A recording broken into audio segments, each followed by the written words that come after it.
وہ کڑی سے کڑی جوڑتا ہے، وہ دلوں میں ارادے پیدا کرتا ہے، وہ ذہنوں میں خیال ڈالتا ہے، وہ وسوسے ڈال دیتا ہے، اور پھر اس کے بعد انسان کا ایک قدم ہوتا ہے، یا بازی ادھر ہو جاتی ہے یا بازی ادھر ہو جاتی ہے۔ اب جی وہ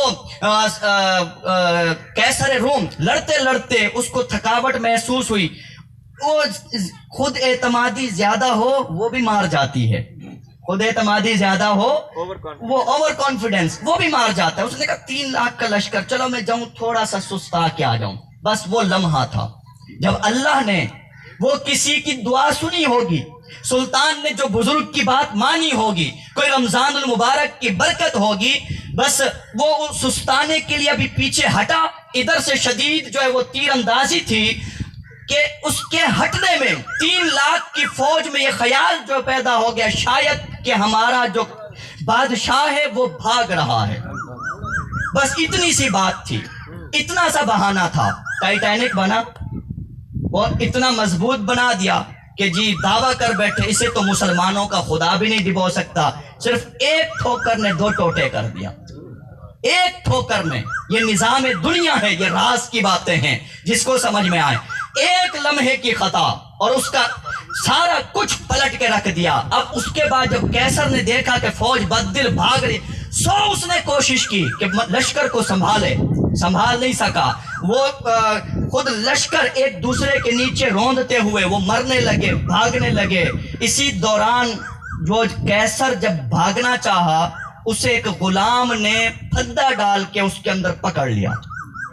قیصر روم 3 لاکھ کے سپہ سالار کو اللہ نے پکڑوایا کس کے ذریعے؟ ایک غلام کے ذریعے۔ یہ بھی خدا کا قانون ہے کہ جب کوئی تکبر کی انتہا پہ جاتا ہے تو اللہ تعالیٰ دوسری طرف اسے حقیر ترین چیز کے ذریعے ذلیل کروا دیتا ہے۔ یہ بھی اللہ کے راز ہیں، یہ رازوں میں سے راز ہیں، اور اس کے اوپر کئی سارے واقعات موجود ہیں۔ نمرود بادشاہی نہیں خدائی کا دعویٰ کیا، اللہ نے اس جھوٹے خدا کو مچھر سے مروایا۔ خدا کو اس جھوٹے نمرود کہاں بادشاہ اور کہاں مچھر۔ آپ میں سے عبرت کی بات یہ ہے، یعنی ہم میں سے اگر کسی کے اندر تھوڑا سا بھی تکبر پیدا ہوا تو حدیث پاک میں آتا ہے کہ اللہ تعالیٰ فرماتا ہے ایک عزت اور ایک تکبر، کبر، یہ میری چادر ہیں، اگر کوئی ان کے اندر جو ہے وہ خلل ڈالنے کی کوشش کرتا ہے میں اسے رسوا کر کے رکھ دیتا ہوں، میں اسے رسوا کر کے رکھ دیتا ہوں۔ تو وہ قیصر جو ہے وہ اللہ نے غلام کے ذریعے اسے پکڑوایا۔ تو جب قیصر پکڑا گیا، سلطان کے سامنے اسے پیش کیا گیا، تو قیصر اور سلطان کا جو ہے آپس میں مکالمہ ہوا۔ وہ مکالمہ میرا موضوع تھا، وہ جو مکالمہ تھا نا وہ موضوع ہے، وہ ہمارا دین ہے، وہ ہمارے لیے جو ہے وہ واعظ بنتا ہے، وہ نصیحت بنتی ہے۔ میں اسی لیے کہہ رہا تھا کہ وقت جو ہے نا کافی کم تھا۔ اب میں اس مکالمے کے اندر جو چند ایک کام کی باتیں جو بیان کر کے گفتگو آگے بڑھاؤں گا کہ جب قیصر جو ہے وہ سلطان کے سامنے پیش کیا گیا تو دنیا کے اندر جو نظارہ دنیا نے دیکھا کہ اتنی بڑی مملکت کا جو شہنشاہ تھا، وہ جب ایک لمحہ پہلے مسلمانوں کو مٹانے آیا تھا، ان کے ساتھ لڑنے آیا تھا، ان کو قتل کرنے آیا تھا، جب وہ پکڑا گیا تو آگے سلطان نے جو اس کے ساتھ سلوک کیا سننے والے دنگ رہ جاتے ہیں۔ جو شرافت کا، جو اخلاق کا آج تک دنیا وہ نمونہ بھی پیش نہیں کر سکتی۔ جو ہی قیصر ایک سلطنت کا بادشاہ سامنے آیا، سلطان اٹھا، 2 قدم آگے بڑھا، اس کو مصافحہ کیا اور خود لا کے اپنے برابر بٹھا دیا۔ ایک قیدی، ایک جان کا دشمن، اور اسے لا کے جب برابر بٹھایا تو سلطان نے جو ہے وہ اسے یقین دلایا کہ آپ کو جو ہے وہ تکلیف اور نقصان نہیں پہنچایا گیا۔ اب سلطان نے 7 دن فتح کا جشن منایا۔ 8ویں دن سلطان نے قیصر سے پوچھا، قیصر بتا تجھے مجھ سے کیا امید ہے؟ قیصر یہ باتیں اب یہ پورا یعنی پیک کا جو ہے وہ مضمون چل رہا ہے، میں پچھلی کئی باتیں چھوڑ بھی رہا ہوں، ابھی بھی چھوڑوں گا۔ کوشش یہ ہے بس 5-8 منٹ، مطلب 8-10 منٹ، 7-8 منٹ، جلد از جلد میں گفتگو سمیٹوں۔ اب قیصر سے سلطان نے پوچھا کہ بتا تجھے مجھ سے امید کیا ہے، توقع کیا ہے؟ قیصر نے 3 باتیں کہیں، اور وہ 3 باتیں ہمارے لیے نصیحت ہیں۔ اس نے پہلی بات کہی قیصر نے کہ اگر آپ ظالم ہیں، اگر آپ کے دل میں ظلم ہے تو آپ مجھے قتل کر دیں گے۔ قیصر نے کہا کہ اگر آپ ظالم ہیں تو آپ مجھے قتل کریں گے۔ لوگوں، عبرت کی بات یہ ہے کہ ظلم کا مطلب ہوتا ہے حد سے بڑھنا۔ اس کا مطلب یہ ہوا کہ معاشرے میں جو باتیں قتل تک پہنچتی ہیں، یہ قتل کی جرت وہ کر سکتا ہے جو بندہ ظالم ہو۔ لوگوں کے لیے تکلیف کا سامان وہ کر سکتا ہے جو بندہ ظالم ہو، جو بندہ بدمعاش ہو۔ لوگوں کی جو وہ حقوق وہ مار سکتا ہے کہ جس کا دل سخت ہو چکا ہو۔ اور ظالم کے لیے اللہ کی طرف سے پیغام یہ ہے کہ مصطفیٰ نے فرمایا کہ ان اللہ لیملی الظالم، اگر کوئی ظلم کے رستے پر چلتا ہے رب مہلت دیتا ہے، رب رسی ڈھیلی چھوڑتا ہے، وقت گزرتا رہتا ہے۔ اگر وہ سنبھلنا چاہے، کوئی توبہ کرنا چاہے، رب پردے رکھ لیتا ہے، رب معاف بھی کرتا ہے۔ لیکن ظلم کی مصیبت یہ ہے، ایک دفعہ ظلم کرو گے دل سخت ہوگا، پھر کرو گے پھر سخت ہوگا، یہاں تک کہ دل پتھر بن جاتا ہے۔ اور پتھر دل سے آنسو نہیں نکلا کرتے، پتھر سے جو آنسو نہیں نکلا کرتے، لیکن دنیا کے پتھر سے تو پھر پانی نکل آتا ہے۔ اگر انسان کا دل پتھر بن جائے تو قرآن نے کہا وہ اس سے بھی سخت ہو جاتا ہے،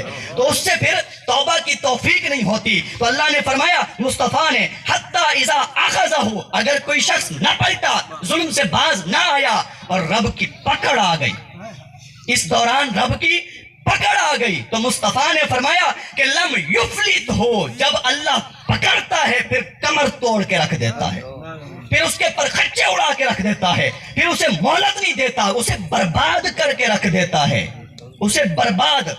تو یہ کوئی اگر ظلم کر لینا اور کہ میں نے حق کھا لیا ہے اور اب میں تو صحیح چل رہا ہوں، خوش نہ ہو، زیادہ دیر نہیں لگے گی، اور مظلوم بھی زیادہ دیر افسردہ نہ ہو، رب پکڑے گا۔ آنکھوں دیکھی بات ہے کہ وہ جانوروں کی خاطر جھوٹی قسم اٹھائی کچھ لوگوں نے، تو 6 مہینے تو وہ موجیں مارتے رہے، دیکھو جانور پچا گئے، ہم حق پر تھے، ہم یہ تھے وہ تھے، جھوٹا قرآن اٹھا لیا۔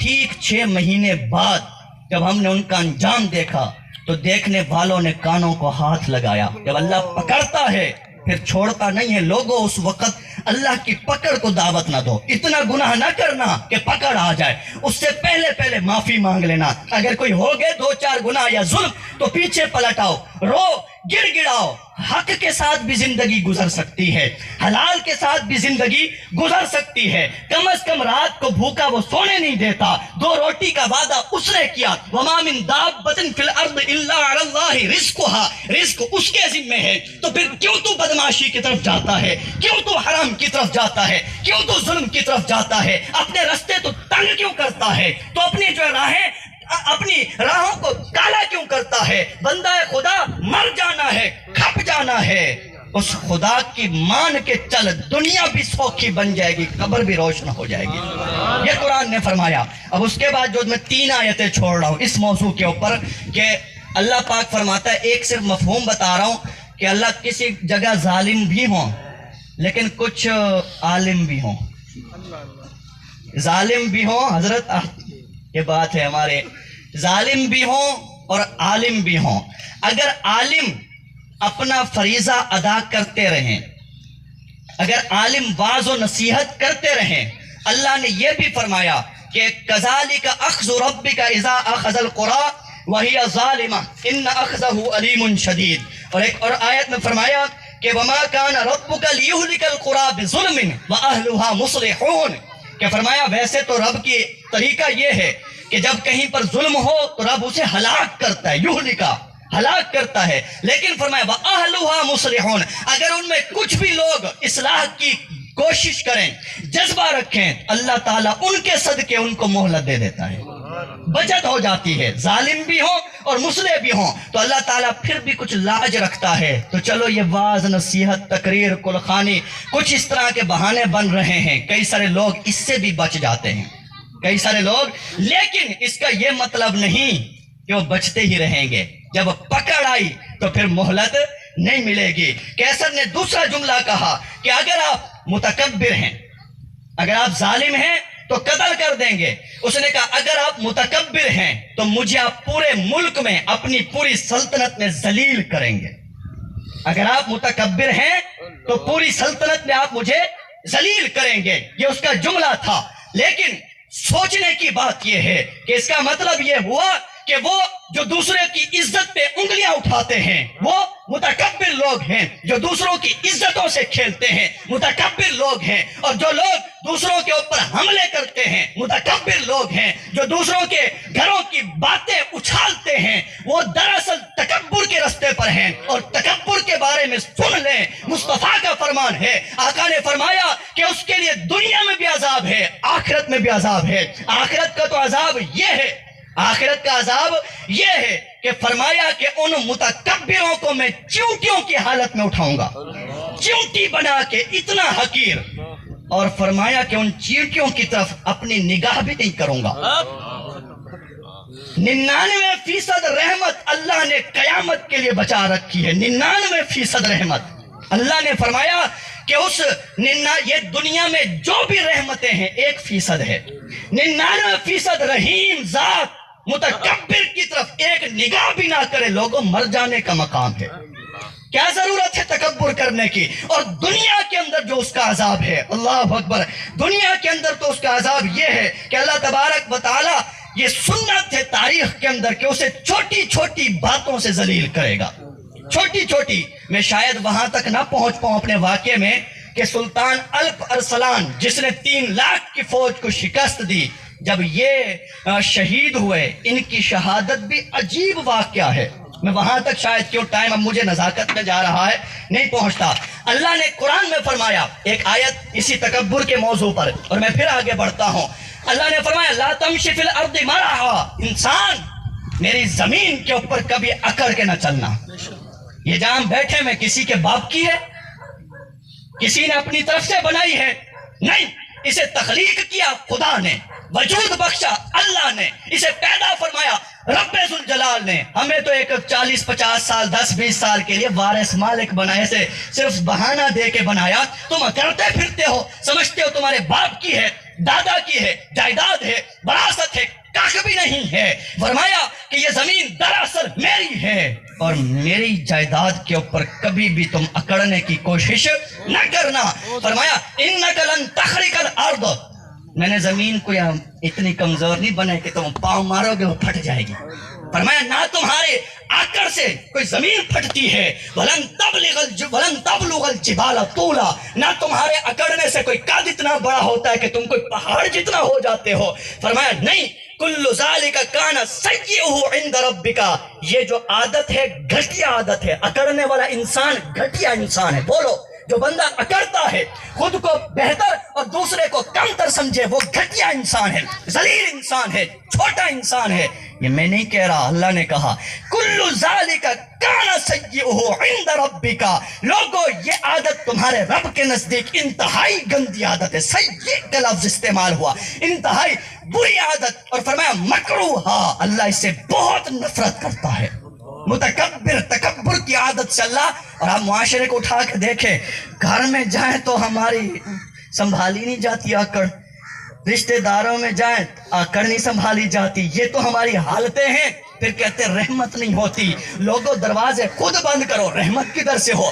سلطان نے، باقی میں باتیں پھر چھوڑ رہا ہوں، کیسر نے تیسری بات کی، کہا ایک امکان، نعرہ تکبیر، نعرہ رسالت، نعرہ خلافت، نعرہ حیدری، علماء اہل سنت۔ کیسر نے تیسری بات کی، کہا 2 باتیں، اگر تو آپ ظالم ہیں قتل کر دیں گے، متکبر ہیں تو ذلیل کریں گے، تیسرا کہا ہو سکتا ہے کہ معاف کر دیں، یہ بھی امکان موجود ہے، ہو سکتا ہے مجھے معاف بھی کر دیں۔ تو یہ جو معافی کی بات ہے، اللہ کی قسم میرے سامنے قرآن نہیں رکھا، کھول کر دیکھیں، پڑھ کر دیکھیں، یہ وہ صفت ہے جو انسان کو انسان بناتی ہے، جو انسان کو بڑا بناتی ہے، جو انسان کو عظمت کے مقام پہ فائز کرتی ہے، جو انسان کو شرف تکریم پہ لے جاتی ہے، جو انسان کو جو ہے وہ اس کو جو اللہ نے خلیفہ کہا اس خلافت کے منصب پہ لے جاتی ہے، یہ ایک ادا ہے۔ قرآن میں اللہ فرماتا ہے لوگو تم گناہ غلطی کرتے ہو، مجھ سے معافی مانگتے ہو، میں معاف کر دیتا ہوں، تو میرے طریقے پہ چلو، اگر کوئی اور غلطی کرے تمہارے ساتھ، اگر کوئی زیادتی کر جائے، کوئی غلطی کر جائے، تم بھی معاف کیا کرو، تم بھی معاف کیا کرو، انتقام نہ لو، معاف کرو، انتقام کی عادت نہ بناؤ۔